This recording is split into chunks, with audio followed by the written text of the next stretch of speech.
It is Wednesday, November. It is, dude. Let me lock it in here. 26. Is my eyesight going out? Jesus Christ. That's... The year's coming to an end. My life's coming to an end. It's November 26, 1:12 p.m. Yeah, at least you have a white mocha with some whipped cream. You have good eyesight. I do. This is a Starbucks coffee, but I have been reading a bit lately, and apparently shouldn't be shopping at Starbucks. Oh. There are some companies to boycott at the moment. Okay. Maybe aren't treating Nike? their workers well enough. Is Nike one of them for you? I think they're in the clear. It has to do with unions. So there's some Okay. big anti-union. I thought it was political. Well, that's very political. Okay. Well, then Unions? look into Nike. You may not like what you see. We're pro-union here on the AC Sports Podcast and in America. Okay. We are the union. It's Wednesday, Thanksgiving week. My name is Derek Allsweet. I'm Ross Field. Happy to be in the seat. Grateful to talk to you, buddy. Thanks for carving some time out of your day. Oh, dude. To be a slice of this pie? Come on. I'll mash these potatoes all day long. This is Whoa. the week 13, the lucky number week 13 Is that for real? Thanksgiving Extravaganza. It is for real on the AC Sports 3 games tomorrow? Come Podcast. on now. Got another Friday. Friday game. That's a good one, too. Do we ever question why the biggest, most lucrative sport in the world, save for soccer, whatever, Yeah. stacks all their games at the same time so that every person cannot watch each game individually? Look, the model works. League's doing great. Yeah. But League's you get a doing week great. like this where it's legitimately stretched out. Thursday games, Friday. Yeah, it's so nice. You could have a Saturday, Yeah. Sunday, to where you can actually watch every game. We never really stopped to ask, should we be able to watch every game in the NFL? Man, you're bringing up a great point. I kind of don't get it. Yeah, it's like years ago when the schedule was thought of, the league wasn't as popular or as lucrative as it is now. But with like the interest in literally every single game, it might make sense to give the viewers a chance to watch them all. I think about this almost every week when I'm in a sports bar or something with a bunch of TVs, which is so exhilarating and fun. Yeah. And I'm like, oh, they just kind of they went left with this model. Like, it's kind of antithetical. Like, you can't watch every game, so it makes people more crazed or something. I don't know. You know what I mean? Like, there's some science to the madness of this, but at the same time, you get a week like Thanksgiving week where you can actually watch every second of every game if you want. Yeah. There's only 17 games a season. It's not, you can't do that. Well, Yeah. Basketball, baseball, you're gonna have some overlap. Yeah. Here you don't have to, is the point. So. Yeah. Well, and think about the evolution of entertainment in a sports bar. Could you imagine the old block TVs 20, 30 years ago that people were watching in sports bars? You didn't really have the ability to watch all the games at once, but now, at least we can go to a sports bar and see every best. game, being broadcast at the same time. Whereas unless you have a super killer setup at home, you're really only watching one or two at once. And obviously, what percentage of people go to sports bars to watch games? It's probably out of the whole population, 5 or something. You know what I mean? Yeah. Considerable though, maybe. I don't know. Then I guess you can't sell it. No, you could still sell it. I don't know. Anyways. Yeah, you could, dude. Thanksgiving week. I love it. I love the games spread out. I love it. Yeah, I think you're right. I agree. It's awesome. I know exactly what I'm going to be doing tomorrow and Friday after I get a little turkey trot in. Okay, what's on the agenda for the Thanksgiving Pack-a-Bowl Spectacular? Pack-a-Bowl for you, huh? I'm going to be running, and then I'm going to be driving down to hang with the mom and the sister and see the family. There'll be no packing of bowls. No. I will be packing some food in my belly, though. That's for sure. I wanted to ask you about your day later. What I meant was what's on the agenda for the Pack-a-Bowl Spectacular show that we're doing right now. What's the agenda for the show? I look forward to hearing about your plans. So, Sorry, my bad. I jumped the gun, dude. My bad. Here's what we're going to do. This is a chill vibe today. It's not frantic, UC Santa Barbara cram your homework before the test vibe today. We're going to pull up the scores from week 12. No hate on the gauchos out there that do that, by the way. And they don't have a football team to root for. We're going to dive a little deeper into the quarterbacks this week. Okay. We've had the list. We've had such a big agenda. We've kind of had to rush through it. So we can go through the quarterback list in detail. It will tell us who's starting. There's some question marks we'll talk about. And we can branch off with some kind of game convos from the quarterbacks as we go through. Let's look back to week 12 and see what pops out. Maybe we can jump in on some stats for a minute. Is this what we got here? Wait, Jags. Chargers. You're on week 11. Look, Ross. There you go. I'm a flawed man. Okay. No. Colts, aren't we all? Colts Chiefs, big game of the week. What say you about this game? Do you still think the Colts are better than the Chiefs if they play each other in the playoffs? No, I don't. I think this was a great measuring stick of just how good the Colts are. I also think it was a must-win for Kansas City, so you have to take that into consideration. They did get the job done. They were also at home, and oh my gosh, the Chiefs have a running game. And if they can run the ball the way that they did, it may spell some trouble in the near future for other teams in the AFC. But a huge win for KC, and maybe, just maybe, this Indy team is slightly overrated. It took 30 carries for Kareem to get his 100 yards, but congrats to Kareem Hunt, first 100-yard rusher for the Colts all year. Yeah, hey, look what happened. Look what happens when you simplify the offense, huh? Look at that. Same with who they threw the ball to. You're on Andy Reid's radar. Oh, man.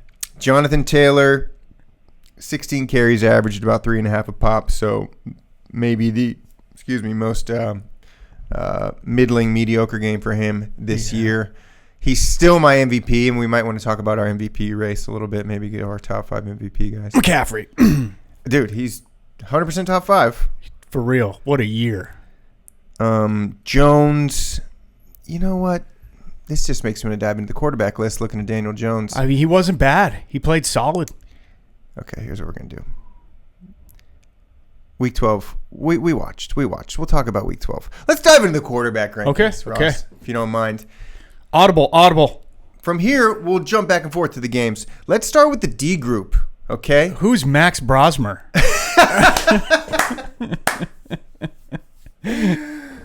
How this works is I take QBR, I take passer rating. Is this a punter? I see where they're ranked in the league, whatever quarterbacks are starting that week, whatever 32 quarterbacks, mash them together, and you get this highly accurate, perfect list of who the best and worst quarterbacks are starting this week. Let's start with the worst.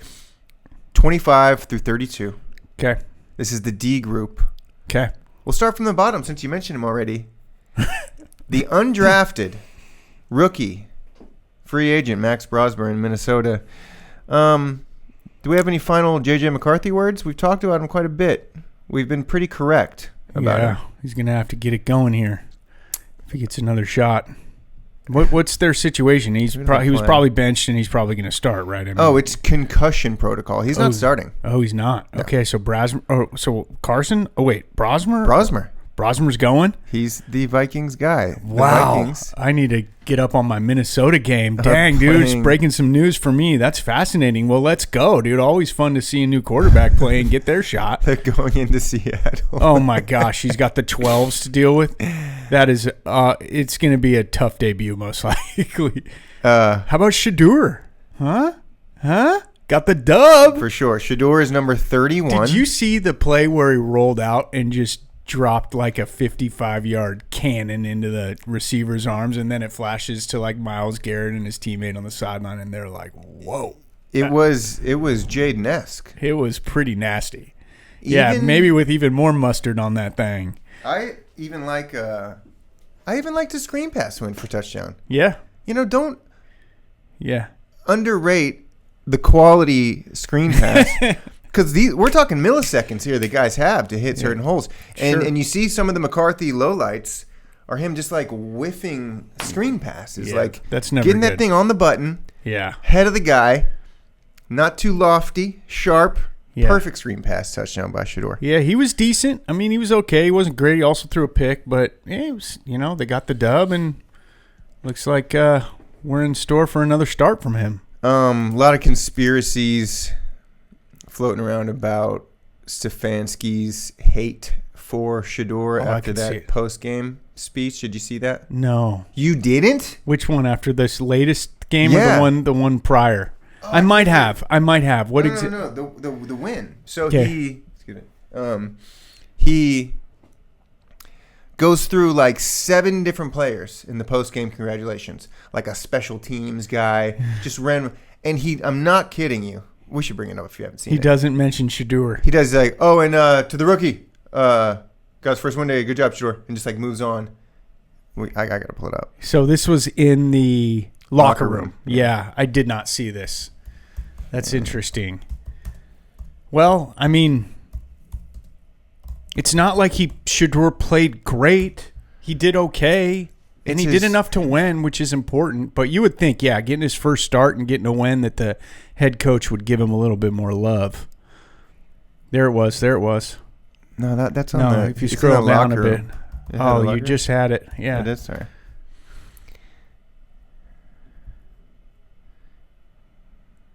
Down here. Rookie making his first start. Nice job, Shedeur. Well done. Oh wait. There it is. Moving on. No, there was there was a lot up to that. Anyways, whatever. I'm editing this part out. I see what you mean, though. I mean, coaches do that. They give praise to certain players, and he probably should have spent more time on Shedeur. It's the first win for a rookie quarterback in Cleveland in like 17 starts, maybe years. Not Dylan. One or the other. Dylan didn't get that earlier this year? He might have lost his debut. He played well but lost. That's right. I don't know. There's not much. I mean, the thing about Shedeur is, we posted a couple videos of his last week, and there's such a real energy and tension, racial tension here. There's a lot of I don't know. It seems to surround Shedeur's because of path his dad. forward, because of the criticisms levied forward, and like Baker's a good kind of comparison. Like, he was the cockiest shit in the world in college, and he was still number 1 overall. Or like, there's always going to be those conversations, and they're valid, but then they can get complex as well. So yeah, I mean, Baker faced a ton of scrutiny for several years in the NFL until he matured, until he behaved a little differently. I mean, people forget his first 3-4 years were not great. It took him a long time to learn how to handle the media, to get the respect from the reporters, and as well to play a certain type of way that garnered that respect. Yeah, no, I'll say it's a valid conversation, and it gets really complicated and complex too. I think it's anytime it's like, look, I said it on the last podcast. I went back and watched it. It's like, I was like, oh, well, Shedeur needs to act this way and act that way, and if he doesn't act better, it's like, the fact is that even subconsciously, a lot of those messages can come down on young black men instead of what. So look, anyways. Yeah. No, I see what you're saying. We need other people on the pod, as always, if we're going to talk about race in certain ways. But yeah, I was happy for Shedeur, though. I was kind of pulling for him last week. He got the dub. Mm-hmm. Now we got to face him. He's got some confidence going into this Niners team. You're so good at deflecting from the tough conversations. Well, you just said you deflected by saying we got to have other people on the pod, so I just took it and rolled with it. How about Cam Ward, though? My gosh, I think he had his best game as a pro this past week. Threw for a score, didn't turn it over, rushed for a lot of yards and a score. Obviously, they lost, but it was closer than people thought, and he played really well in the second half. That to me was really good to see. Speaking of QBs in this D group, if Cam can keep playing like this, then maybe he's turned a corner. And it's taken a long time for him to have a game like this, but I don't know. Just looking at it and reading about it, it's like, okay, maybe Cam's getting there. Against one of the best teams in football, 256, a touchdown, no picks again. Yeah. 37 yards rushing and a touchdown. Yeah, I mean, he does just in terms of energy and vibe as we watch these guys, and we have the McCarthys and the Wards, both technically first-year players. There is people do like to kind of project to the future, like, oh, McCarthy's done, he'll never be good. These kind of finite things. There's some energy you get from people. Cam's has always been like these kind of crappy stats this year. This is a necessary like foundation thing for him. It doesn't feel like he's not going to be good thing to me. You know what I mean? Yeah, I hope. I mean, usually in my feeling is that usually you see guys have games like this early on.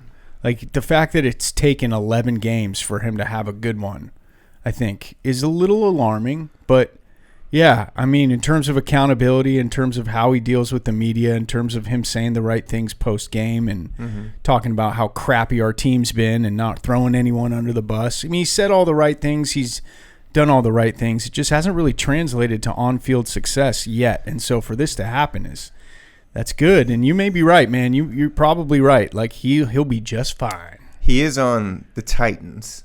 This is a team that 10-2 Mike Vrabel couldn't do anything with. I think I feel good if I'm a Titans fan, honestly, with Ward. Ward's number 29 out of the D group, the quarterback Ds this week. Teddy Bridgewater. We have some Bucks to talk about. Teddy Bridgewater now starting in Tampa. Suddenly, despite your Niners whooping up on the Panthers, the Bucks and Panthers, and hell, even the Falcons are in this NFC South situation. Did you happen to look into Baker's injury at all? I don't know the prognosis moving forward in terms of whether or not he's going to miss a week. Oh, he's missing more than a week. No? I sprained a C joint.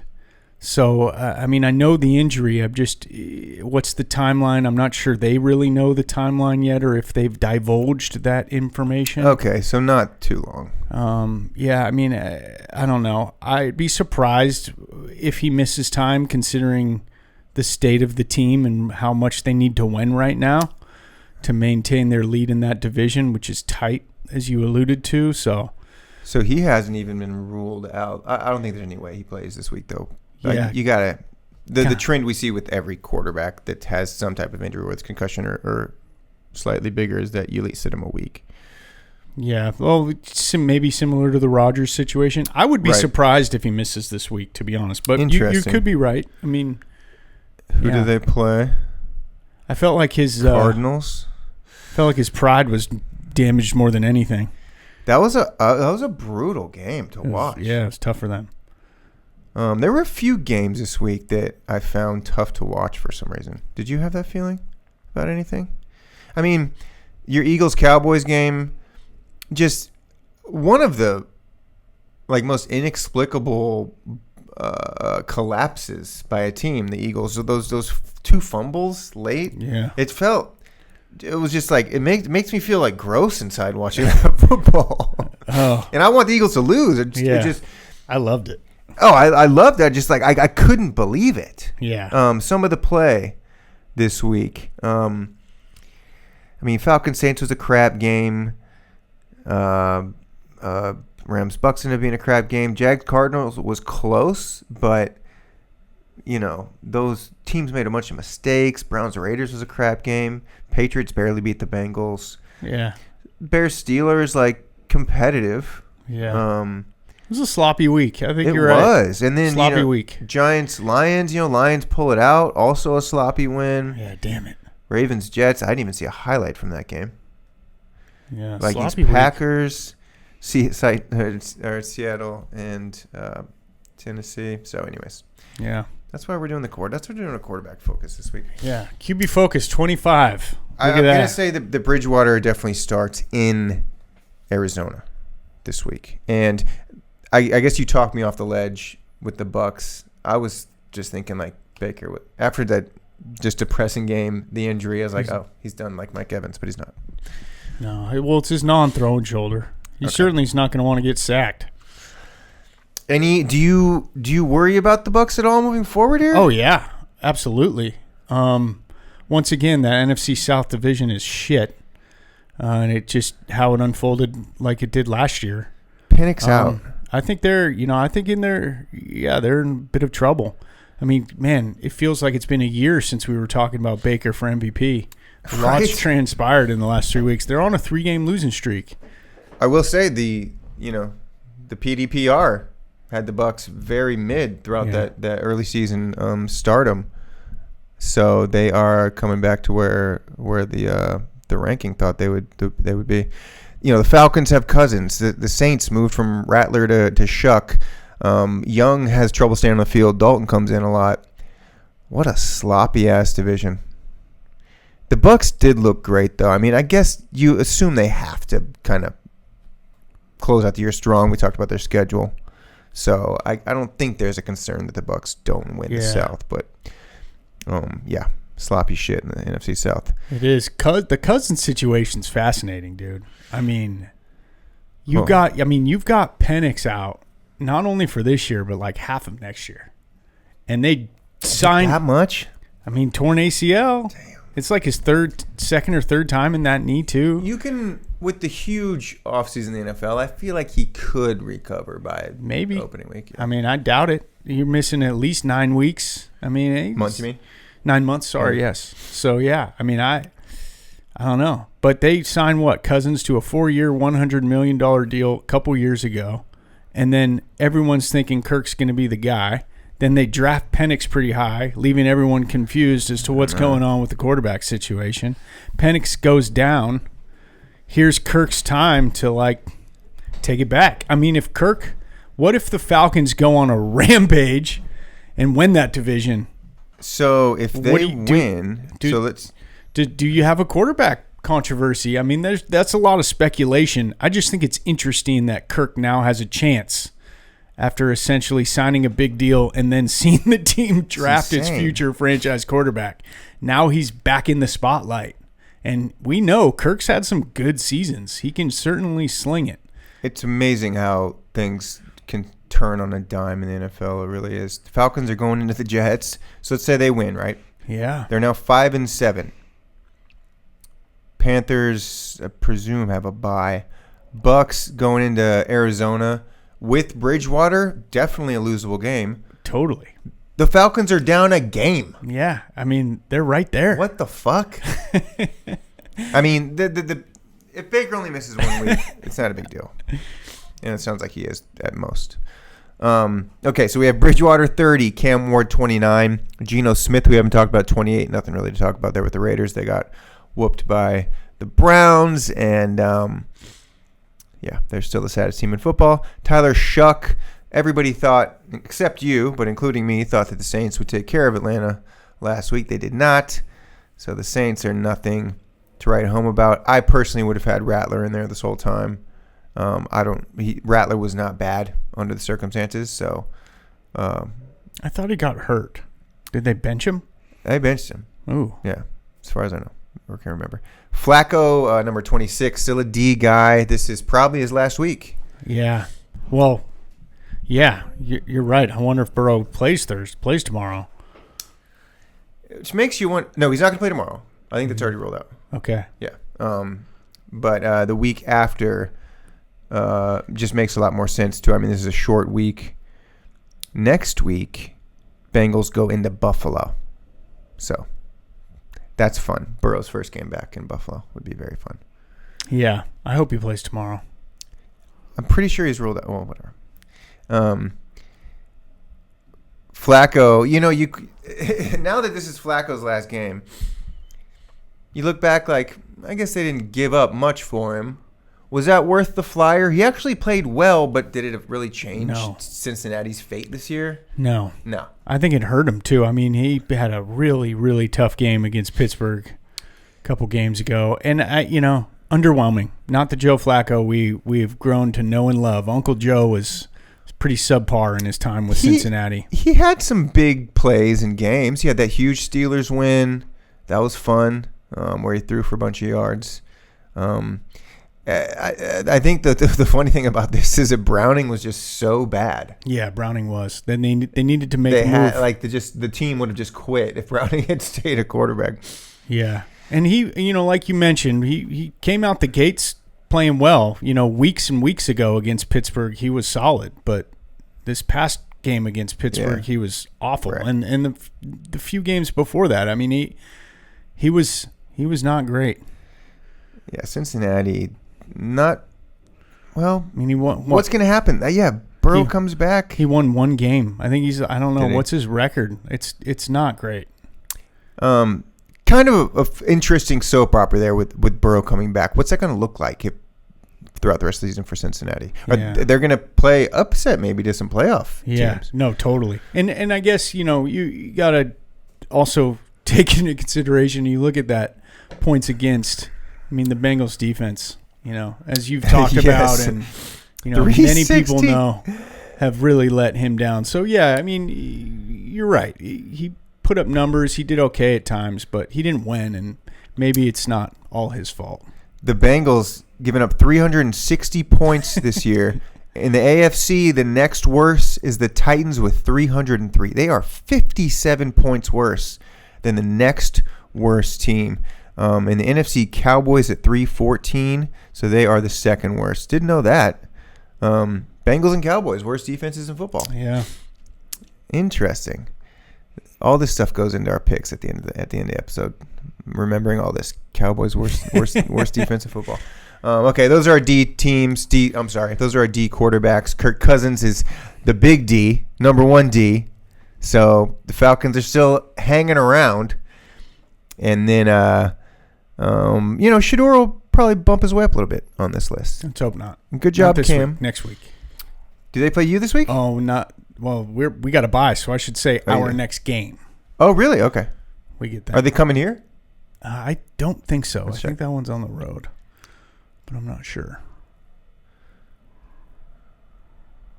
Oh, that's your bye. Oh, you have a bye this week? Yeah, it looks like we do get them at home. Yeah, we have a bye this week. Then we got the Browns. Then we got the Titans. I see. So, I don't see you in week 14. This is good. This is good podcasting right here. Titans. Okay. Well, they're there. Titans, Browns, week 14, and then. Oh yeah, so we do. We have them this. You play this week, yeah. This week. Bye. Then the bye's the next week. Yeah, so we got them this week. Yeah. Fun, very fun. They are in Cleveland though. On a short week, heading into a bye, could be one of those. Games that sneak up on them. Kind of a Bay Area team hater, so I'm probably going to be going for Shedeur pretty hard. Yeah, that's weird. I feel sorry for you. All right, the C group, the big C's. This is number 17 through 24. Let's start at the top. Oh no, we'll start at the bottom. We're going bottom up. Number 24, Trevor Lawrence. Middling, scraping on the bottom of the C barrel, yet the fucking Jaguars keep winning. They are 7-4.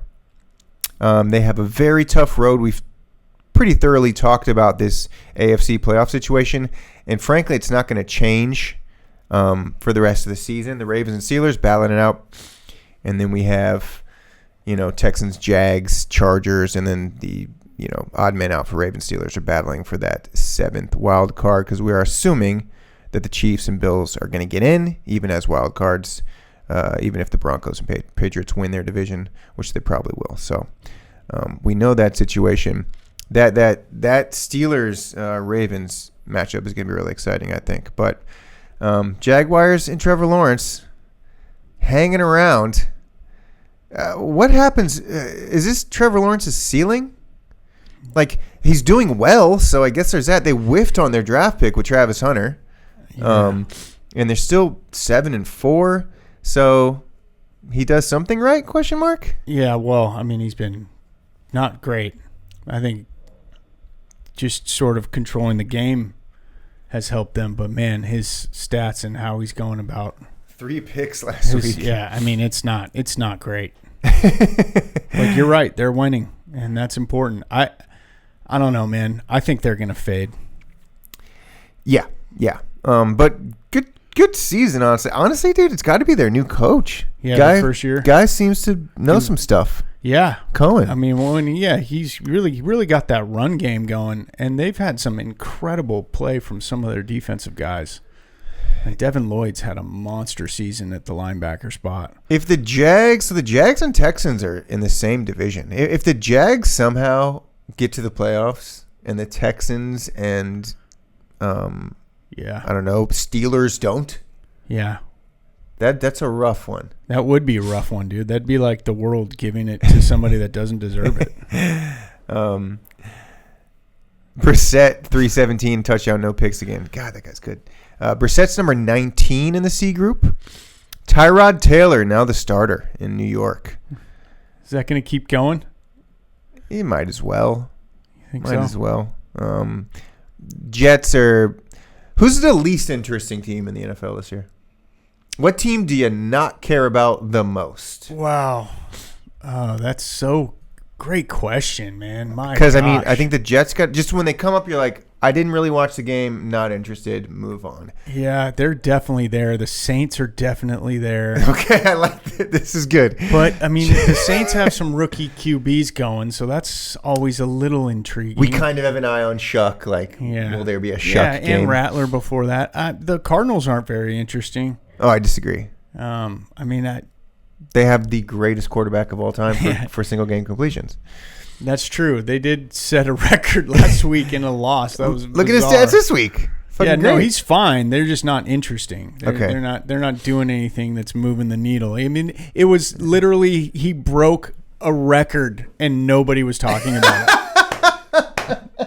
That would fit the definition of what it is. Yeah. It was like a pretty amazing record that he broke, yet nobody cared. Except for us. Right, yeah. Look, and AC Sports Podcast, where we just spend the whole time on the bottom tier teams, is great. I love it. No, and I think it's interesting. Like, we like, old veteran QBs like Flacco last year that get a shot, and that's always fun. So it's interesting to us. These ones rise to the top of the Opus rankings. Yeah, so you're right. We can't put the Cardinals there. What am I talking about? Saints, Jets. I think you nailed it with Jets and Saints. The Raiders. Yeah. I guess my battle is like. Who Jets, Saints, Raiders, who's my top two? Good call on the Raiders. They are tough this year. I mean, I guess with Gene T, like, you kind of got an eye. Almost the Raiders are so bad, you're like, I'm kind of interested in what happened with them. Well, dude, we need to get the Raiders back on track, man. The NFL football is so much more fun when the silver and black are back. I don't know about that, Bay Area football. Jets and Saints. They're Vegas now. They're still in Bay. Jets and Saints win the boring bowl of week 13. Good call. Let's have that. Let's, like, the same week as the Super Bowl, have a boring bowl. It's great. Dude, you know what my theory to get the Pro Bowl back to relevance was that it can only be your bottom 9 guys on your roster.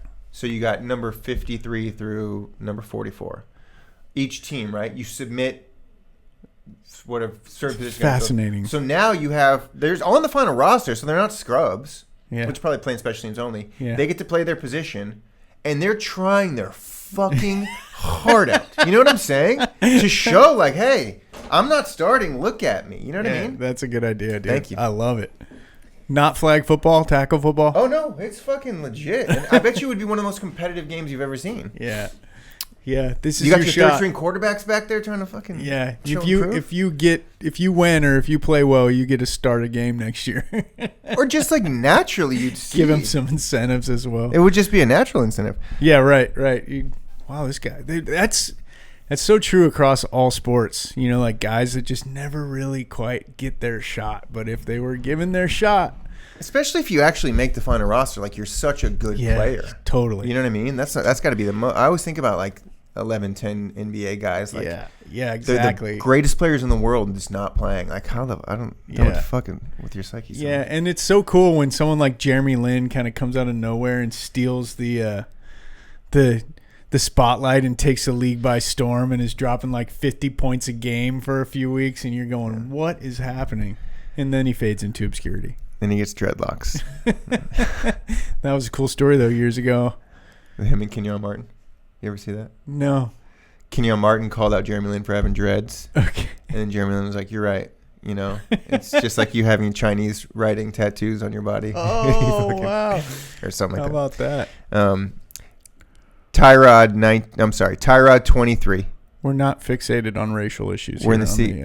I talk about him. I'll save it for a different podcast. Ross is so politically correct. He's trained.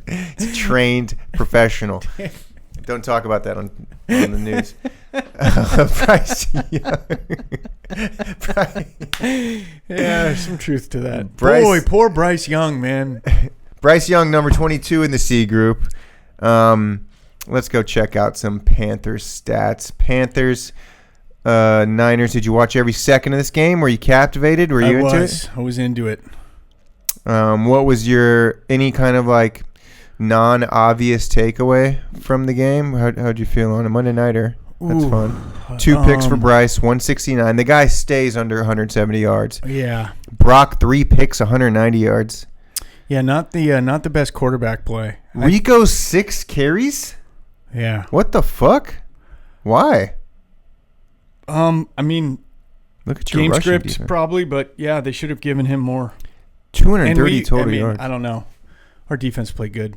But Bryce was given some golden opportunities to really make that game competitive and just couldn't quite make it happen. Obviously, that pick he threw in the red zone when they were down at the goal line was super costly for them. Huge momentum swing. Look at these team stats.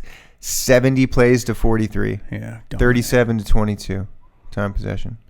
7 for 13 third down to 1 for 7. 23 first downs to 12. Just utter domination. The Panthers suck, and the Niners defense is somehow still good. Yeah. Pretty amazing, all the young guys It's they got insane. contributing.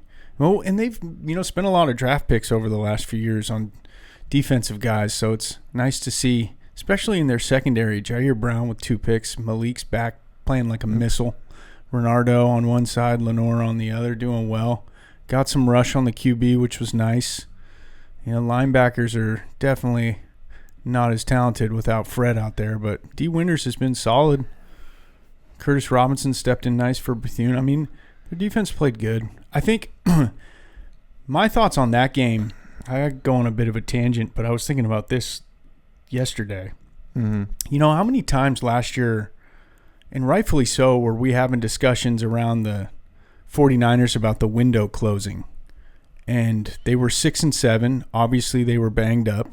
I think it's pretty clear that Christian McCaffrey was the most important player that was banged up. And like this year, with him being healthy, even though they've lost guys again, they've still remained competitive. And he's such an important part of their offense. Like, he leads the league in receptions, and he leads the league in rushing attempts, and he leads the league in total yards. That's insane. The guy is insane. Should be the MVP this year. Yeah, he's putting himself into the MVP consideration. So and they're 8-4, and they've obviously had a huge year from it. But what I want to get to here is that the story from this game really doesn't have much to do with the game, or at least around the Niners. For me, like a big picture thinker, is that they voided Ayuk's contract, and that was agreed upon by both parties. The fact that they were able to do that, and the fact that Ayuk put himself in a position that allowed them to do that. Yeah, and he said he wanted to do it, or supposedly like his agent, they agreed to it, which is like, that's wild. I don't understand. He wants out. And so, but that's like, they all of a sudden freed up a ton of cap space to be able to make some moves going into next year that's going to hopefully help them remain competitive. And then 2027, they're up against it with the cap space again. It's going to be dicey unless they work some things around and free up some more space. But for the foreseeable future, it looks like they're going to remain competitive this year and next year, barring anything crazy. And last year at this time, we were talking about how, like, this is it. They're done. Like, they're going to have to go into full-on rebuilding mode because they've got no cap space and they've got these older players on these big contracts. And now with the ability to free up Ayuk's space, it's like, that's huge. Yeah. We talk about this luck with injuries that the Niners have. Yeah, maybe. And this, I mean, I'll take this kind of good luck. I'll take that kind of bad injury luck and take this kind of, because this is just bizarre. Like it's like this is there are some things that happen where you're just like, what? How? Yeah. It's lucky for the Niners. It is, man, and just I don't understand. Ayuk, obviously, no one does in this circumstance. It'd be nice to maybe hear. You know, we should have like 60 minutes for the NFL. Because some interviews, you know, with all the fucking sports interviews we get inundated with every week that are so pointless, whether it's, you know, halftime, post-game, whatever, where they don't want to do it. Sometimes, and it's always when the players are going to want to stay silent because it's a serious issue. But if I sat down with 15 minutes, or we got to sit down with Brandon Ayuk for 15 minutes and get into what his decision-making here, riveting. Yeah, what the fuck happened? You know, Shedeur, I want a 60 minutes NFL. Let's get this started. Yeah, that's a good idea. Yeah, and it's Stefanski. Let me talk to Stefanski for 15 minutes about Shedeur. Oh yeah, I mean, rarely do we get like the full story too, because these athletes and these coaches, they have to say things a certain way. Especially players, like you don't want to, you're protected by your agent. You don't want to put yourself in position to really keep it really real because you face backlash. It'd be amazing to get a lens into like exactly what's going on or the thought process. Is there, I know this is just a random idea, but is there another player kind of story in the league that you can think of where you're like, God, I would love to hear what he has to say on this? Like usually it would have to do with somebody who's disgruntled, like maybe an Antonio Brown interview and after he ripped his shirt off and left, like stuff like that. Like good one. That's a good one. Yeah, I'm sure I could think of some, but man, nothing's coming to the. Maybe like a Pete Carroll, because I'm like, what are you doing? Yeah, you're old. You're too old. I don't know. Vrabel would be interesting to talk to because he was in New England, left. Now he's come back. Just like. Yeah. Let the mask off and tell us about Tennessee. Yeah. What happened? How much? I just want to hear how bad somebody hated something. Basically, that's what I want from these interviews. I think one currently now would be AJ Brown. I would like to know like what's going on with the Eagles, like for real in the, in the locker room or like behind closed doors. Like what's up with y'all? Yes, and we do get glimpses of interviews with these people that we're mentioning. But there's more. Yeah, it's cool to think about this. There's some guys more to the like there's story. something more to what's going on here. Ayuk fits that mold. Okay, while we're here, talking about CMC MVP. Okay. Jonathan Taylor is my MVP this year so far. It's okay that he had a mid-game, one mid-game against KC. KC, by the way, scored 11 in the fourth and then won in overtime. Like, Indy should have had that shit. They should have. I think that Taylor and CMC are the top two, and then sometimes these QB receiver combos, you kind of got to pair up. So I can't mention JSN without Darnold. And here's why. Because Niners, it's about the swing from last year's record.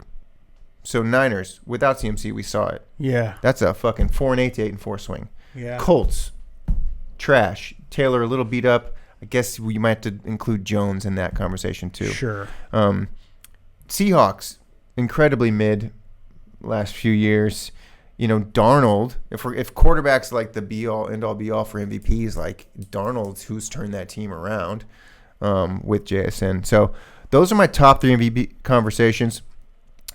Matt Stafford and Drake May, they're not my top three. I'm already sick of them. Stafford, I love him. He's a GOAT. It's like give Scorsese his Oscar. Yeah. He won it in previous years. He's probably the front runner at the moment. He is. But this whole the Drake May thing, I mean, look, his stats don't lie.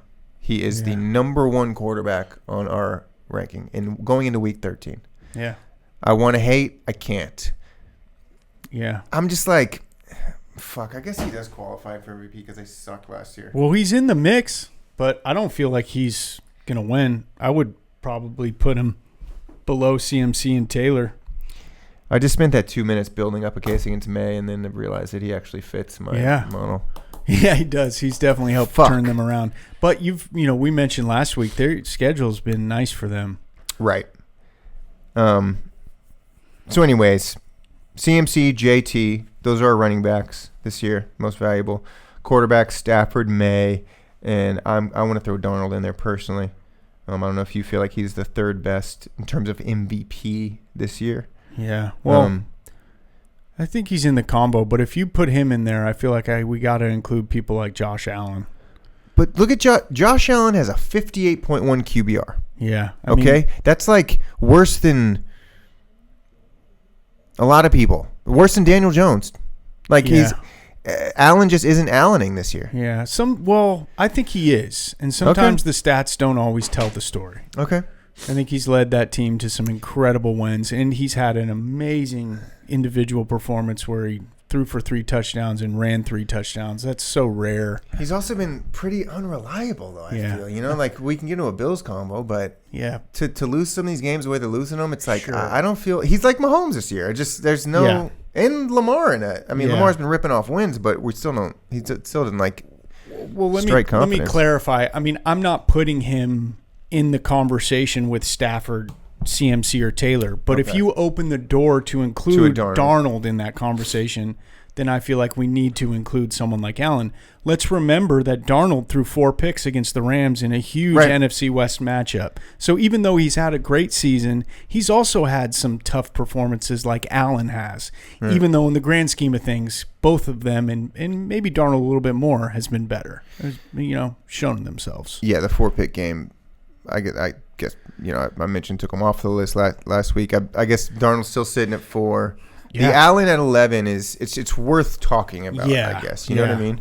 Yeah, you're right. I mean, he's had some stinkers. That game against Houston this past week was a stinker. He couldn't get anything going. That defense is nasty, but you would expect more from Buffalo and an MVP caliber QB in a game like that. We did the bipolar team of the week last week. After that Texans game, it kind of feels like it's the Bills now. Dude, Dolphins and Texans, it's the Bills. The Bills have some stinkers. They're bipolar as shit. They have some stinkers. They could probably fit it the most because you wouldn't be surprised if they just dominated the best team in football. Yeah, totally. Or just got killed by one of the worst. So, yeah. Bills are the new bipolar Bills, baby. They kind of...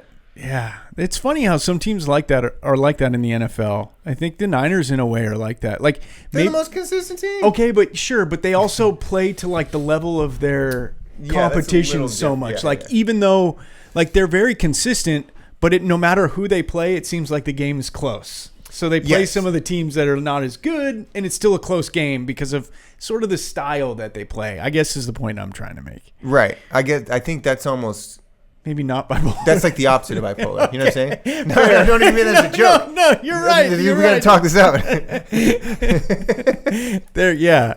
I know. I mean, but ironically, you still think they could win or lose any game. Like, this is about like how big you're winning or losing. I guess would be the bipolarity. Fair. Okay. The Chargers too, right? The Chargers have had some like real bipolar. I'm just saying. Games. After that Texans game and then Miami a couple weeks ago, Bills are fucking bipolar. I think boys. You're right. Does not bode well going into the playoffs. That's funny. We have the Bills as the 7 seed in the point differential playoff prediction. Let me organize. It's going to be tough for them to catch New England, man. I'm just assuming they won't. When you mentioned the Niners and kind of being in there with the Seahawks and Rams last week, I was like, what are you talking about? And they're a half game back of the Seahawks. Sure. Well, and they're one of 2 teams to beat the Rams this year. The other being the Eagles.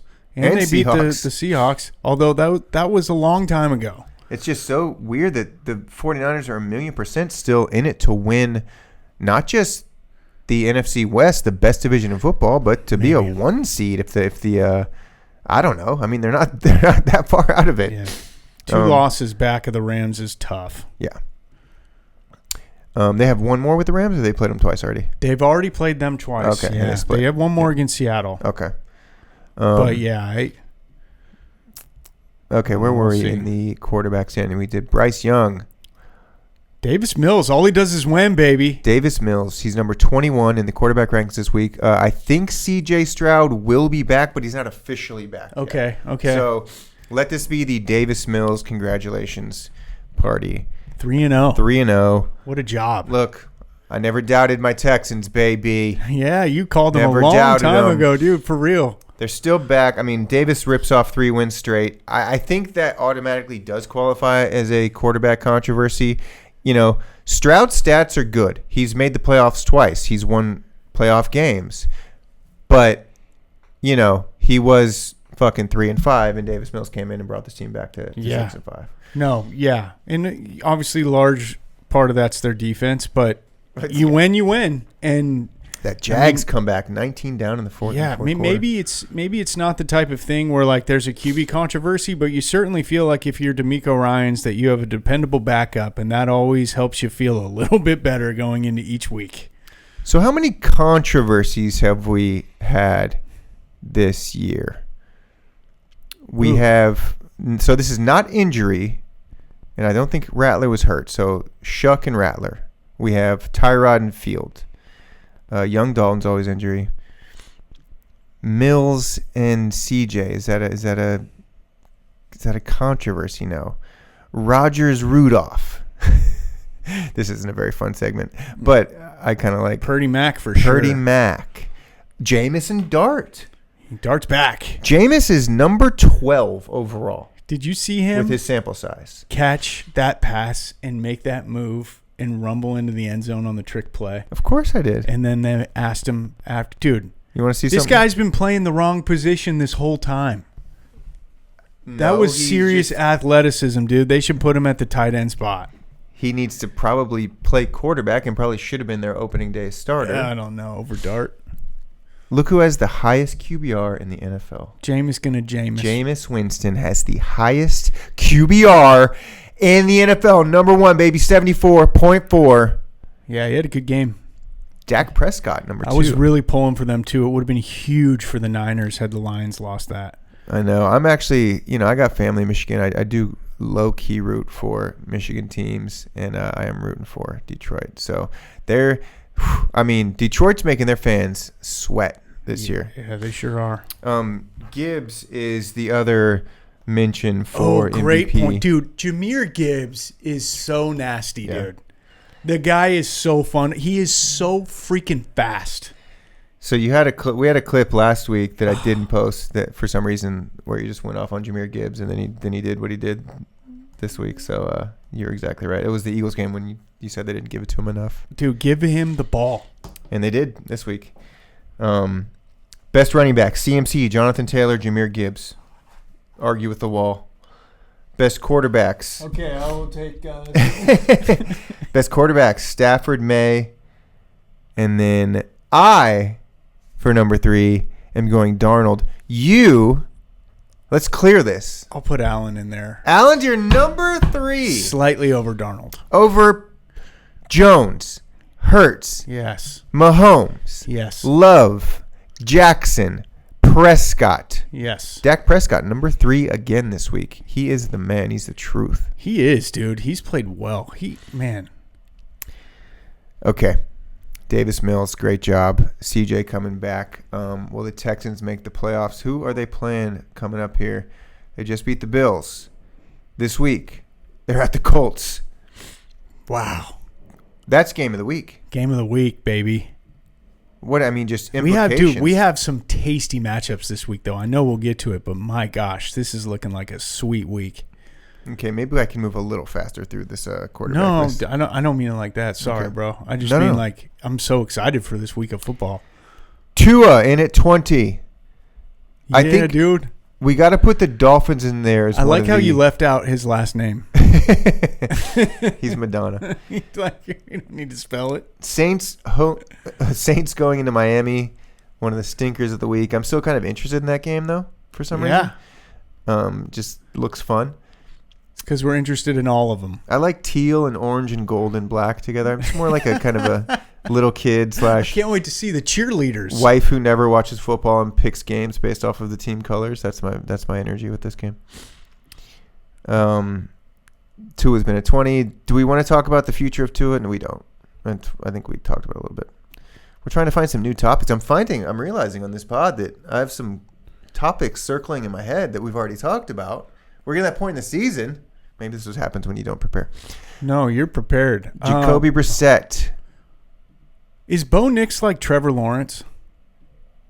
in that, like, so look, dude, here's the thing. In that they're like a really, really good team, but he's just not really playing that great.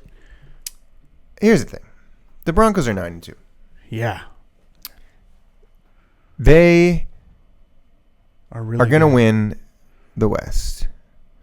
But one of the reasons I think why we focus on the quarterbacks here going in the second half of the season so heavily is because there are few greater indicators to a playoff win or loss than the quarterback. Yeah. It's more of an issue in the playoffs. So I'll agree with that. You get a Nix in there. Yeah. Broncos look great. They've managed to kind of come back in all these games. When it comes to gambling, putting the big bucks on these playoff games like we're going to do, real money, the playoffs, baby. Oh, shit. $1,000 a game. Not happening. Just going to life savings this bitch.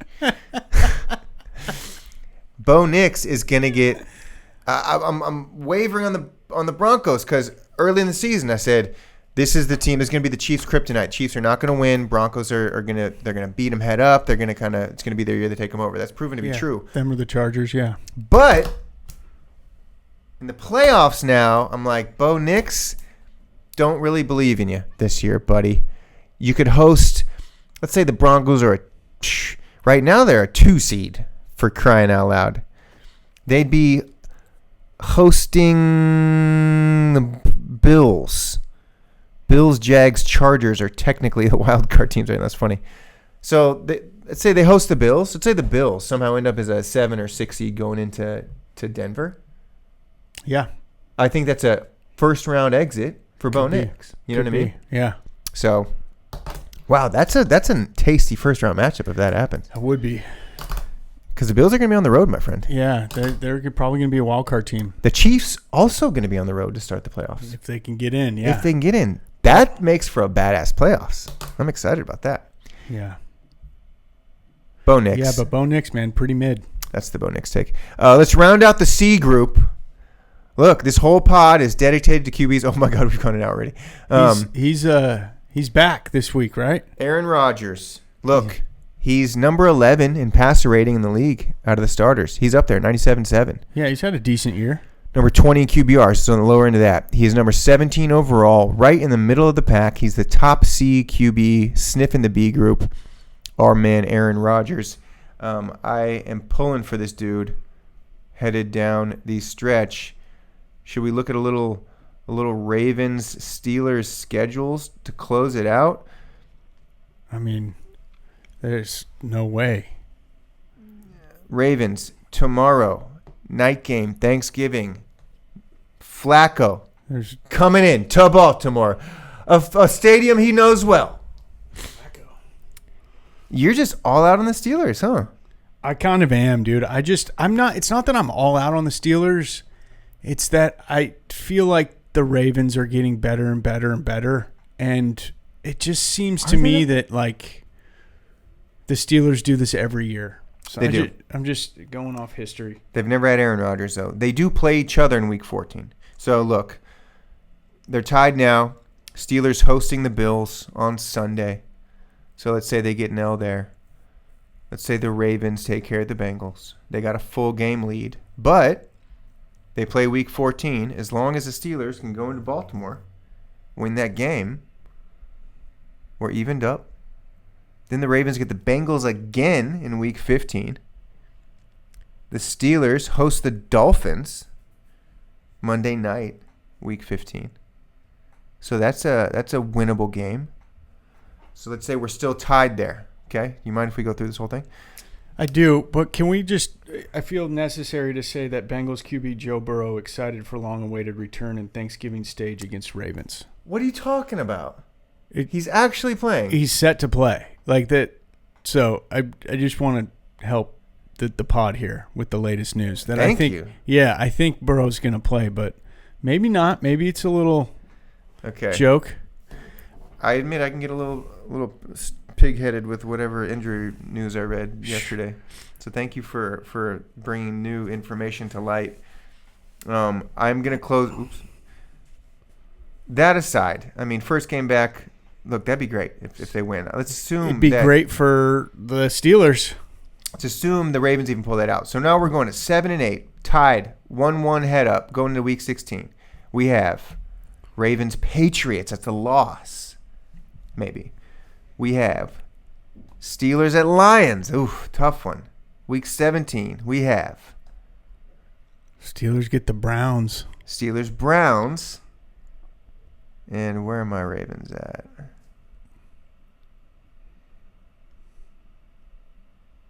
Packers. Oof. So that's a losable game. So Ravens got some tough games. Yeah, Steelers are definitely in this. I will. Oh, and then they close the season out week 18. Beautiful. So this is wide the hell open. I just want to leave it at that. Or I mean, agree on that if we can. It's wide open. Okay, thank you. I got really defensive about Rodgers and the Steelers. No, it's wide open. Well, what I think we can agree on is there's not going to be a second wild card team out of the North. Yeah, definitely. I'm down with that. Wow, what a battle going down the stretch. Rodgers' final year. Yeah, dude, it'd be so clutch if they got in and he made a deep run. That'd be so cool. I'm going to take a quick nose blow break. Someday I won't get a runny nose in my life. Caleb. Mariota. This is our commercial time. We don't do commercials on the AC Sports Pod. We do anti-commercials. Boycott Starbucks. That's great. Okay, we're in the B group, finally. Caleb Williams, number 16. This is 16 through 9 because we have a three-way tie. I'm sorry, 16 through 10 because we have a three-way tie in the A group. Caleb. That gives us 9 A quarterbacks, 7 B quarterbacks. Caleb Williams has finally made his way into the B group. The GOAT of last year's QB draft class. There was a Just kidding. Did you see the reel where it was some scene of just carnage at a Thanksgiving table, and like the caption was, "When your uncle tells you that Jaden Daniels was one year wonder or one hit wonder," and I was like, "I've killed people for less than that." Nothing could make me more mad. Okay. Caleb, number 16, the Bears. We did a little kind of Bears projection last week, and I predicted that they'd start to fall off a cliff. They got a tough schedule. Still fascinating watch there in that NFC North. Absolutely. They keep winning. Big Packers-Lions game. Mason Rudolph couldn't quite do it. So close, though. He did a good job. And look, he did. Our QB rating said as much, that he would do a good job, and he did. He's not on there. That said, not this week. Nope. Rodgers took him over. That said, the Bears fans, they're in such a precarious situation. They're 8-3. They're in first place. But no Bears fans are really like, yeah, we got this. Yeah. It's just like everybody's kind of sitting back like, okay. Is this what's going on? Yeah. I don't know if you remember. I think after week 3, my closest Bears friend was like lower than he'd ever been. Like it was dark for the Bears. Yeah. Week 3, week 4. So good for them. Ben Johnson, coach of the year, probably. Yeah, he's in the combo. I mean, they've really done a good job. I think we could crown Ben. I know Vrabel's going to get blah, blah, blah. I don't think he gets it because he's known that organization. That doesn't count. Ben Johnson coming to Chicago, a franchise that does not have quarterbacks pass for 4,000 yards, a franchise that does not go 8-3. Steichen's got to get it right. Have we mentioned Steichen on the Colts? Yeah. Yeah. He's got to be coach of the year. But I don't know, man. I mean, it depends on how the Bears finish. Sure, and the Colts. If the Bears win the North, Ben Johnson's the coach of the year. Totally. So good job, Caleb. Marcus Mariota getting another start. We play the Broncos on Sunday night. I think we're the most depressing team in football because this was our first year with a bunch of primetime games coming off a great season. And now all these primetime games are just like, I'm embarrassed. I don't want to be on the primetime schedule. What's the deal with that? I feel like sometimes they do, sometimes they don't. Maybe it starts later in the year. But dude, tough year for Washington. Any of these games, give me, Bill Steelers is an obvious choice for Sunday night instead. What was the other one? Texans Colts? Oh, yeah. It's Yeah, such a give me juicy Texans week. Colts. What are we doing? That's the Sunday night game. Falcons, Jets. Falcons are going to fucking sneak back. Okay. Mariota still playing. He's number 15. The guy puts up decent stats somehow. Yeah. Which is peculiar. I mean, thinking about them, the last thing I'll say, their defense has just been so atrocious that we lose sight of, like, Mariota still put up 27 points against Detroit or whatever it is, or against the Cowboys. Like, he'll still put up mid-20s every game. There's just nothing on the other side of the ball. Yeah, he's decent. Good backup. Brock Purdy at 14, so he dropped a bit. He was at the bottom of the A group last week. Yeah, boy. A tough outing. I think Coward was talking about how he's thrown 30 touchdowns and 19 picks in his last year of football. And hit, last 16, 17 games. Yeah, he's throwing a lot of picks. I'll be keeping a close eye on him. I think, hopefully the more reps he has, the more comfortable he'll be. I mean, they play the Colts week 16. Outside of that. In Seattle. Oh, now that Bears game week 17 is hard. Okay. God, that's a huge game. And then Seattle's 18? Yeah, boy. Oh, so their easy schedule is kind of over. They still play the Titans. And the Browns. We mentioned the biggest upsets of the year. I still think haven't seen it. And we got kind of close with Tennessee, Seattle.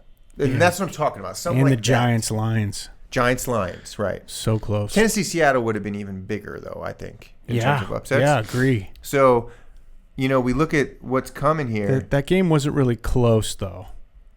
They won by 6 or 7? Yeah, but it was kind of garbage late. time. Yeah, it was kind of late. I mean, Detroit, New York was like down to the wire.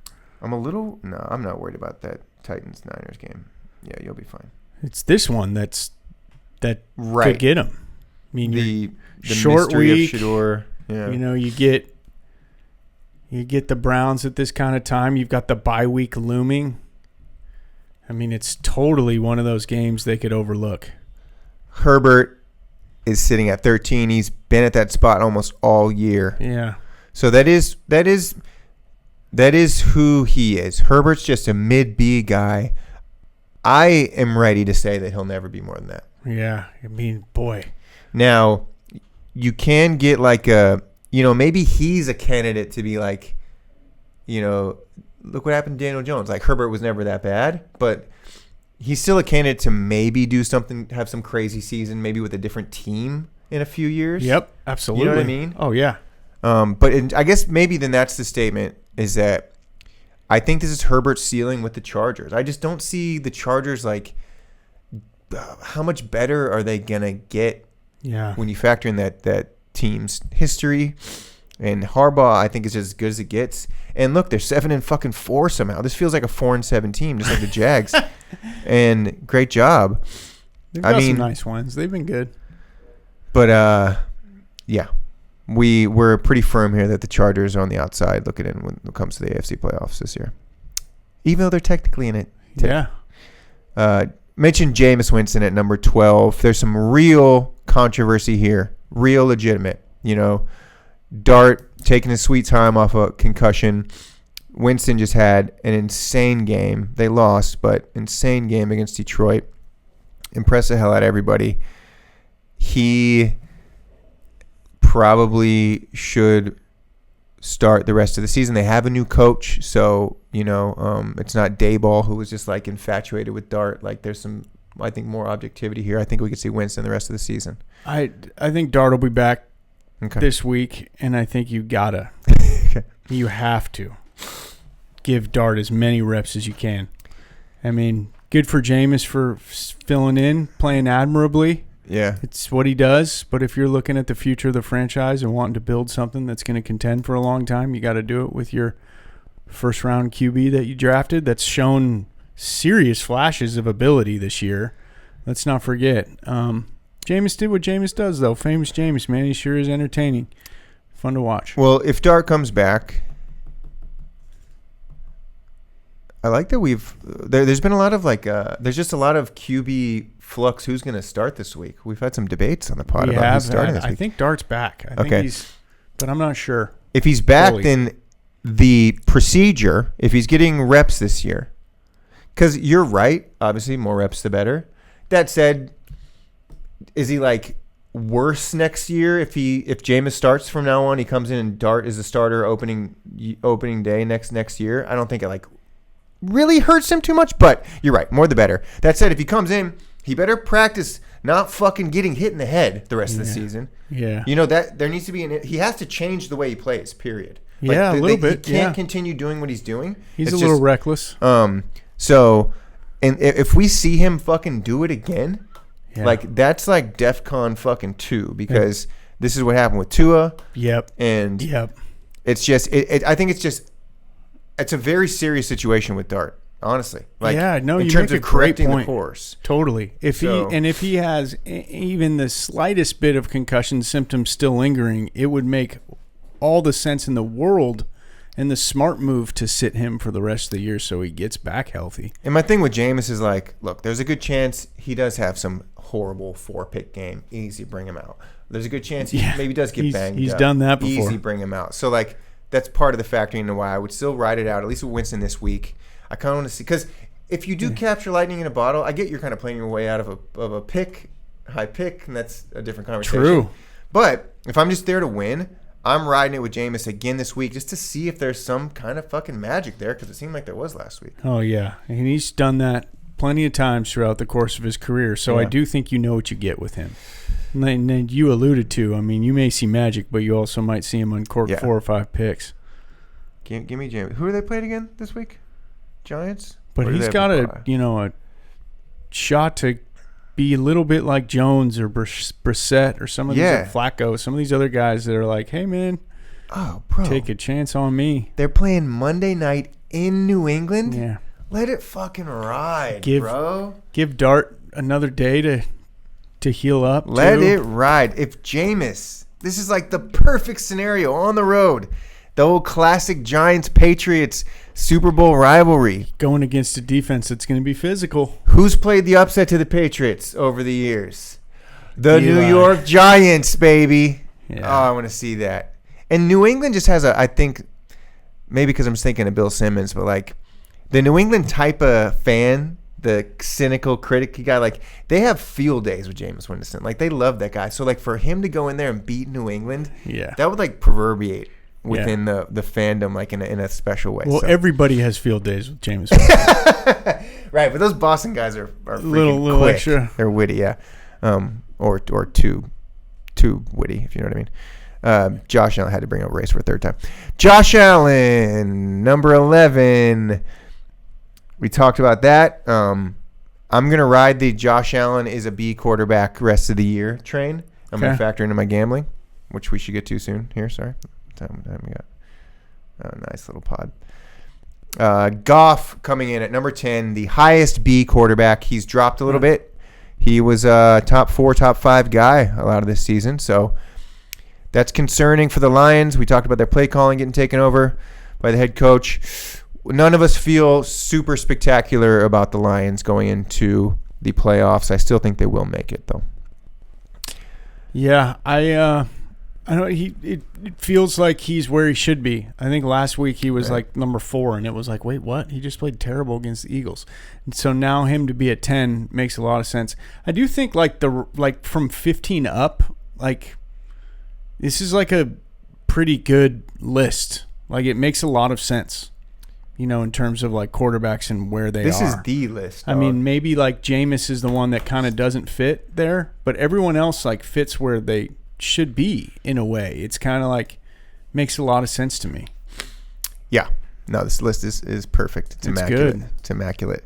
A group, we're here. 9 through 1. We have your Super Bowl champion Eagles and Jalen Hurts at number 9. Oh, I'm sorry. This is a tie for 7th. There were 3 players tied at 7. Pat Mahomes, Daniel Jones, and Jalen Hurts. When I look at these 3 guys tied for 7th, I see 3 guys that can win Super Bowl MVP this year. Ooh. You know what I mean? I'd say 2 for sure. Give my boy Danny some love. I mean, he's potentially could make a deep run, but boy, Super Bowl MVP, that would be a hell of a story. I guess I'm saying that the Colts they're a team that can win the Super Bowl. To me, they've been the highest point differential all year, and then we have the Eagles and Chiefs who were there last year. So this is a cool little group tied at 7. They're going to need to they're going to have to get a statement win here in the next few weeks. The Colts? Yeah. I agree. Just how they performed against the Chiefs is going to leave everyone going, this team ain't for real. They play this week. Texans. Oh, fuck, that's right. Yeah, just such a giant week. It's at home. This is it. That said, I honestly think I think we see Stroud come back, play like shit. Colts have a big game. Oh, great defense, but they still beat them. And then the quarterback controversy really starts because Texans, they have no more time to waste. They have to win. They got to go. Well, phew. That could happen. I'm really rooting for the Colts this year. And Davis Mills. Yeah, I like both these guys. Both these teams. Oops. Okay, number 6. Jordan Love and the Green Bay Packers. We haven't talked about the Packers once today. They had a convincing win over the Vikings, who seem to be one of the easiest teams to beat in the NFL now, unfortunately.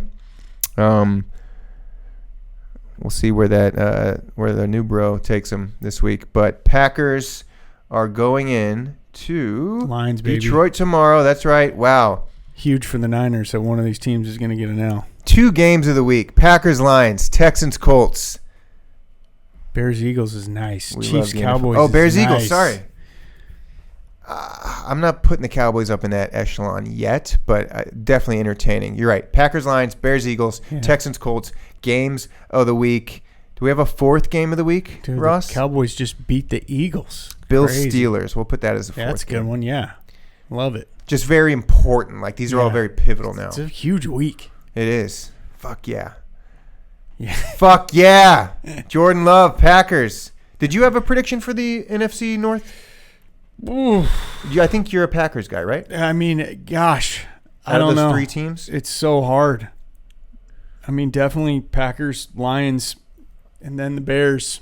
Oh, my. Right, I mean, but it's like, who's your team? I don't know. It's don't know, such okay. a toss-up between the Packers and Lions, but we'll get a better idea this week. I think this is, making a prediction prior to how these teams play against each other this week Right. is maybe not the best thing to do. But after this week, let's go. We'll get into spreads in 2 minutes here. Number 5, top 5 QBs, rounding it out, going to week 13. Lamar Jackson's number 5. This bodes well for the Ravens, like you have said. Yeah, boy. We got Darnold at 4, Stafford at 2. So 2 NFC West quarterbacks on the Mount Rushmore going into week 13. This, including Stafford. well, yeah, those are the 2. I know, but Stafford's the one. He's on the Mount Rushmore all alone right now. Well, I'm just saying top 4 is our Rushmore this week. Sure. Oh, okay. This supports. This is maybe why I'm going like Darnold is my number 3 guy. Yeah. You look at this. If Dak isn't a top 3 guy, but he is this week. Dak Prescott, and then like we said, Drake May number 1. Dak's had a really Stafford good year, 2. man, and he's got weapons. Well, let's get to it now. Let's close out the pod. Let's put in our picks. How'd we do last week? I think you got me. Let's calculate it. NFL week 13 lines. Okay. All right. Let's go into it. So far this year, Ross is 37-33. That is a correct record, Ross. I promise you. That's not after this week, though. No. This is before we tally up for this week. Okay. I'm 30-40. Let's get in to the Week 12 AC mortgage picks. Put your mortgage on it, baby. We will never let you down. Do you ever see the movie 2 for the Money with Matthew McConaughey and Al Pacino about sports gambling? I don't think so. They did it on the rewatchables this week, and it's kind of one of those. It's like unintentionally funny, but also kind of good. Cool. I'll have to check it out. I don't think I've ever sports seen it. NFL gambling movies, like you can throw a few more of those at me. I like that stuff. Okay, Bills Texans. You had Bills -6. I'm sorry, -6. You lost that one, buddy. I sure did. Big L. I had Houston Big dub. Big W. Ravens minus 13.5. We both had the Ravens. Oh, fuck off. So we both lost that. Ravens only win by 13. Do you ever take a team minus 13.5? It's so fucking much. I know, right? Bears minus 2.5 over the Steelers. They won by 3. Son of another half-point victory. So you win that one. I had Steelers. You had Bears. Pats minus 8.5. We both had them, and we both lost. They only won by 6. Oof. The Lions minus 10.5. Oof. That also did not cover. Would they win by 7? Yeah, they won by 7. We both had the Lions. 2 losses there. So I'm 1-4 so far. Oh, we're both 1-4 so far. Great job, Ross. We are good at this shit. Packers minus 6.5. Hey, W for both of us. They won by 17. Chiefs minus 3.5. I said no thank you. I said yes. And they only won by 3. That's an L for Ross. I'm glad I got the winner, though, of that game. 3 half-point games so far. This is something that needs to be kept track of. Every week there's like 4 or 5. I know. It's All crazy. Right. Seahawks minus 13.5. That's an L. We did not cover that. The final 30-24 was only by 6. We both got an L there. Jags minus 2.5. Oh, no. You got it. By half a point. Another half pointer. Oh, fucking hell. Browns. You got me. Plus 3. Wait, no. the Browns? Oh, I got that one, dude. Let's go. No, I got that one because I had the Raiders. Yeah, and the Raiders got smoked. Oh, Jesus Christ. Shedeur. So the Raiders were favored by 3.5? Yeah. And oh, yeah, because it was Shedeur. That's right. Cowboys plus. You got to be kidding me. Plus 3.5. Oh, but they won, so we're good. Okay, sorry. Why don't you correct me on that? I was confused. Okay, yeah. So they covered that by quite a bit. You got me on the 3. Niners. They won by 3. Falcons Saints. I had Saints plus 1.5, and I lost that one. The Falcons beat them by 14. Yeah, you crushed me again this week. I didn't. You got me. Bucks Rams. I had the Rams minus 6.5. That was probably my pick of the week. You had Bucks L. Yeah, big L. And then Niners. And wait, you got the Panthers. You took the Niners. I took the Panthers. Oh yeah, we switched them 3 times. Yeah, remember that was funny. Did I take the? No, I took the Panthers, dude. I think you took the Niners. I'm pretty sure. Okay, and you took the Panthers. I'm pretty sure. All right. It's so scribbled out here, I don't know. It says Panthers, Niners. No, I took the Panthers, dude. We both did. I changed it a 3rd time. Okay. If you go back and check the tape. So we both got an L there. Check the tape. So you have 1, 2, 3, 4, 5, 6 wins. 1, 2, 3, 4, 5, 6, 7, 8. So you went 6 and 8? Did I do the same thing? 1, 2, 3, 4, 5. I had 5 wins. Good 6. No, because I lost the Panthers. Okay, well. 1, 2, 3. Wait. Oh, wait. No, I lost 0. 1, 2. Yeah, 5. Jesus. 6 and 8 and 5 and 9. So here we go, dude. Let's move forward. We ain't looking back. We're moving forward to this week's games. All right. No looking back. Closing out the pod. Closing out the puts you closing at out the picks. 43 and 41. Oh, still with the winning record. Whoop whoop. And I am 35 and 49. Oh my God. So hard, dude. It just honestly, this makes me feel so good that I don't bet on football. Yeah, for real. Okay. We should just take winners. Appreciate your time. You know what I'm saying? No points? Yeah. We got to do points, man. I think I think our records would be amazing if we just took winners. Winners? Do you mind if we keep doing points? No. Okay. It's totally fine with me. I just, points, it takes more, you got to think about it more. That's how the gambler, that's how like if you read like articles by sports writers, they're always like, well, here's my totals for picking wins and losses, and here's my record against the spread, and it's always so funny because they frame it a little bit like, well, I've picked this many times, I've gotten the team right to win the game, but this many times. So it just makes them look a little bit smarter. We can do both. I'm not saying I want to do that. I'm just saying it's funny how they frame that if you read through the articles. Right. Lions are favored by 3 at home tomorrow. Isn't that interesting? Game. I kind of feel like the Packers are going to give it to them. Do you want the Packers plus 3? I'm going to take the Packers. Okay. Packers plus 3 is pretty sweet. That said, the Packers have played like mildew a little bit sometimes, but so have the Lions. What this tells us is that if we use the 1.5 point home field advantage, this is telling us the Lions are 1.5 points better than the Packers. We look to the point differential power rankings. Lions 7.55, Packers 5.5. So they're 2 points better. That would implicate that the Lions are going to cover by 0.5 point. They're going to win by 2. Okay. Jordan Love, number 6 quarterback. Jared Goff, number 10. I'll just take the Lions. Fuck it. Dude, you just factored in all of the science right there in 30 seconds. It was beautiful. And then you took the Lions. Yeah, because they're favored. Oh, I thought, okay. Wait, so the Lions are favored by 3? So I'm getting the Packers plus the points. Yep, plus 3. Okay. It's pretty sweet. I don't know, man. Okay. It's probably going to be the Lions by a field goal. Then it's a wash. Okay, Kansas City favored by 3.5 going into Dallas.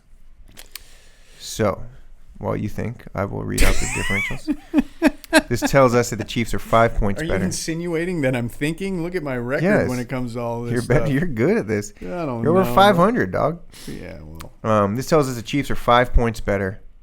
6.9 to 0.5. That's a 6.4 point differential. So I am going to go with the Chiefs at minus 3.5, but Dak is number 3 and Pat is tied for 7. In the PDPs. That's in quarterback. That's the QB overall ranks. Their point differential is 6.5 points. Can I get like a AI generated graphic of you with like a chef hat? In like a lab with also like some beakers and like concocting the fluids to make the most amazing. Your wish is my command. I will do that this week. Yeah, and then it's like, and then you got the beaker with the PDP, you got the beaker with the QB overall ranks next to it. You got the beaker. Then you have my record, and the whole lab just explodes. It explodes. That'd be awesome. Like an AI generated video. 100%. Sora 2, baby. That's great. All right, I have Chiefs minus 3.5. What say you, Ross? Yeah, Cowboys at home. Big. The world is watching. Type shit. I think the Chiefs figured some things out this past week. I'm going to take KC. Okay. And I'm just going to take all of your picks so I don't lose any ground. No, can't do that. Can't do that. Well, you said we're going to bet $1,000 on these games. I got to get Bengals. You got that work in Delaware. You're good. Bengals going into the Ravens. Ravens are favored by 7. Sounds like Burrow, according to what you just read, sounds like he's going to freaking play. I don't know. Nobody knows. I think that is that really the latest line? According to ESPN. Are you sure? Now, with the 1.5, it says the Ravens are 5.5 points better. According to PD. Oh yeah, it is. PR. Okay. The Ravens are 11.5 points better. So I'm going Ravens all day minus 7, and also Lamar is a top 5 QB. Flacco's a D tier if that's who does play. This is you're obviously hoping Flacco plays, but even if Burrow comes back, first game off a toe, I don't know that you feel super thrilled about that. So I'm going Ravens with minus 7. What about you? I think Baltimore's going to give him the business. Okay. Thank you for not just picking the opposite of me. Appreciate your I don't know. I appreciate your honesty, your integrity. I've been a little bit on the Baltimore Yeah. wagon since Lamar came back, and I like what their defense is doing. I don't know. Ooh, here's a fun one. Like we mentioned, Bears at Eagles. Eagles favored by 7. Seems a little steep. It does seem steep, doesn't it? Seems a little steep. This says that they're 5.5 points better on a neutral field. We go to the PR. Eagles, 2.73. Not a huge PDPR for the Eagles all year, by the way. Right. Bears, negative 0.27. So the Eagles are 3 better. Only 3 better. This line says they're 5.5 better. That means I'm going with the Chicago Bears plus 7. I think that's a safe pick. It is nice. I'm going to go the other way. I'm going to take the Eagles. Are you sure? You're not? Yeah. Again, please don't just do it. No, Okay. I'm not. Okay. So this is a huge week for Chicago. I think that, hey, the Steelers, they weren't a bad opponent by any stretch of the imagination, but Mason Rudolph was under center. No knock on Mason. It's just he wasn't Aaron. And the Bears beat him by 3. I think this is the test for Chicago. And I look, they're 8-3. I don't trust a lot of their victories. They have to go on the road in Philly. I think the Eagles' defense is playing better. A.J. Brown got involved this past week. Saquon's kind of still sort of, I don't know. I mean, just thinking about this game, I think Philly's going to give him something. Well, you know what happened to Saquon? He's hurt, right? He hurt his groin or something? He met with Trump in person. Look at what happened to him since then. He can't hit a hole now. Just saying. He got the Trump curse. Seriously. Oh, that's funny. Just like the whole country. Yeah. Okay. I'll probably be wrong. Okay. I'll probably be wrong. No, this is good. This is good. I'm taking the numbers are telling me this. Caleb's now a BQB. Hurts barely clinging onto the A spot, so the gap there is shrinking, I think, in terms of who do you want behind center. I will say, last time the Eagles played an NFC North team, I think it was last time, they went into Minnesota, right? Remember going into that game? I was like, oh, AJ's mad. What's wrong with the Eagles, blah, blah. And it just kind of felt like we were both sad. Like, I think they only won by 6. There might have been a late Vikings score or something, but we both thought this is a kind of game that Eagles show up. Hurts threw 3 touchdowns, 300 yards. Remember? Yeah. So I think we might see something like that again. We might. Yeah, we might. I don't know. I think this is I'll take Bears plus 7. Time. Okay, Niners going into Cleveland with Shedeur. They're favored by 4.5 now. This means that they are a true 6 points better, according to Vegas. So let's go to the list. Look at where it opened and look at where it's at. Open at 6.5. It's gone down 2 points. See, the people love Shedeur because all the white men in the Browns organization hate him. Okay, I think it also just smells so much like a trap game for the Niners. But it's almost like now transcended smelling like a trap game to where it's gone too far. I hope so. Let's draw a lot of attention. I hope Shanahan's telling his crew, Don't let this be a trap game. You got to buy. You're on a short week. You got to go on the road against a team that's a total wild card with Shedeur right now. Look what the Niners did to Carolina this offense. We saw those team stats. I mean, can you not see something similar here? I can. Yeah, I can. I think the big you mentioned something when we were looking at that game that Dowdle only got 6 carries. Yeah. I think Cleveland's going to look at that and say, give it to Judkins. We need to get. I don't know if he's going to play, but Sampson. You better. Yeah, well, he got hurt, and Sampson came in and filled in great. He's the one that caught that screen and booked it to the house. And fair. Sampson's a good young rookie running back too. We didn't mention that 2 of the Browns' touchdowns were from the Wildcat on the 2. Really, you're taking Shedeur out. Oh, true. That's a good point. Another. Okay, dude. The punt on the 29-yard line. Did you see that? Yeah. Stefanski. Did you see that? Yes. Okay. I did. Yeah. That caught the most. I'm surprised I didn't mention that. Yeah. That fed the NFL's rigged theories big time, which I hate, but for the record. Okay. Niners say they're 6 points better here. If we go to the list. 1.67, a plus 167 for the Niners, 12th overall. the Browns minus 5.27. That is about a 7-point difference. This says 6 points. True difference. So I'm going to go with the Niners minus 4.5. I'm taking the Niners too. This is fun, man. This is good. This is good stuff. Okay, Tampa Bay minus 3.5 against Jacoby Brissett. Look where this thing opened. Opened at 6. Oh, because that must. Oh, Baker's not playing for sure. This guy feels like it, huh? Yeah.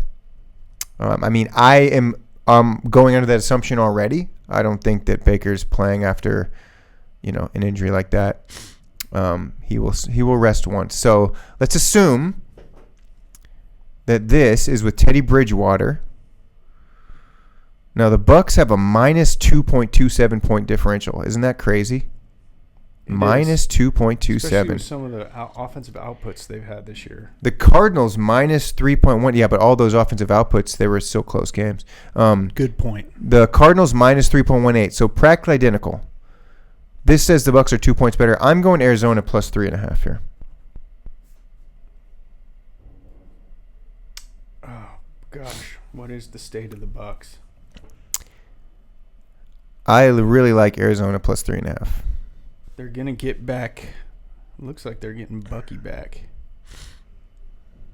Yeah, it's so tough to say because we don't know Baker's health. This is like one of those games where it's like you don't know. Well, if you want to take a flyer that he might play, then take your Bucs. But that's just part of that. I guess it factors into the choice. Absolutely. Yeah. And the fact that the line's closed.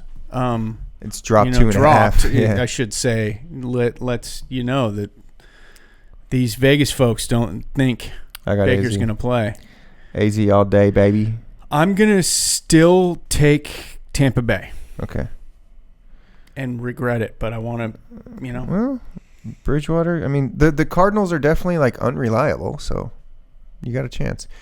Texans going into Indy. Well, again, we don't technically know if it's Stroud or Mills. Part of me thinks that it doesn't really matter. Like, honestly, like they kind of are having the same effect. Yeah. Let's see. Colts are. Oh, by the way, Colts dropped out of the number 1 spot this week in the PDPR for the first time. They're number 2 now. Rams a clear number 1 team. Seahawks still at number 3. Patriots 4. Lions still at 5. Chiefs still at 6. Chiefs at 6, man. So that Lions Chiefs, this, I'm still high on them to be playoff teams because of that number. And I still like the Rams and Colts to be the Super Bowl. I don't know if I've said that publicly, but I think it's going to be Rams Colts Super Bowl and the Rams are going to win. Colts 10.18. Okay. Ladies and gentlemen, did someone write that down? Yeah. Texans. I think what we've missed significantly during this pod is the air horn. Man. You know what? Derek just made a big time prediction. This is what happens. Colts Rams, and I want some air horn for that prediction, dude. I want to spend a little time on that. When you have the marijuana Thanksgiving spectacular, you forget to pull up the fucking air horn. Trading air horns for blunts over here, Derek. Obviously, Ross does not condone any legal marijuana. That's right. Coffee's on and your Uber's These on days its are way. long behind you. I've been thinking. I ain't hating. Maybe I should just go by. Pew pew pew. There we go. That felt good. Colts Rams. Here's to a Colts Rams Super Bowl. Who do you think would win that game? The Rams are going to win it all. Rams. Dodgers, LA, Rams, LA. Oh, God, I'm going to throw up. Oh, getting a phone call here. The pod's falling apart. We'll have an answer. It's a spam risk. Okay. Hey, I'm on a podcast. Leave me alone. Thanks. Bye. Okay, so Texans 5.55. Great differential. Colts 10.18. It's technically only a 4.6 point differential. This says the Colts are only 3 points better. They're a full 4.6 points better. I'm going the Indianapolis Colts over the Texans minus 4.5. I got to take the Texans. I want the Texans to win. You know why? Because, dude, I have bet against them, I feel like, every single week. Well, now and it's been like, dude, they get it done defensively. They're incredible. Sooner or later, though, you feel like it's going to catch up with them a little bit. stinker of the week, the real drama there is, does Stroud come back and then get kind of beat up, and then there's a real controversy. Like you've been saying, you want that QB I don't feel like there is a QB controversy, but if Stroud stinks the bed for a couple weeks, we've had some AC Sports controversy over QB controversies. God, it's great. Well, I guess it is called a controversy. Sorry, I'm sorry. We go vicious. I'm sorry, I'm not agreeing with you. Oh, bro, it's the best. Davis Mills. That's why we get the big Mr. views. Longneck. That's why we get the big views on the pod. You know what I mean? Yeah. We're going up every week, folks. Now I know that Derek deliberately disagrees with me just so we could have like interesting content. I'm going to keep that in mind now when I come in here and talk sports with you. I may do like a 180 on all of my takes and just see how you react. There are very few reels we post that are us disagreeing. It doesn't really happen that often, honestly. Well, maybe we should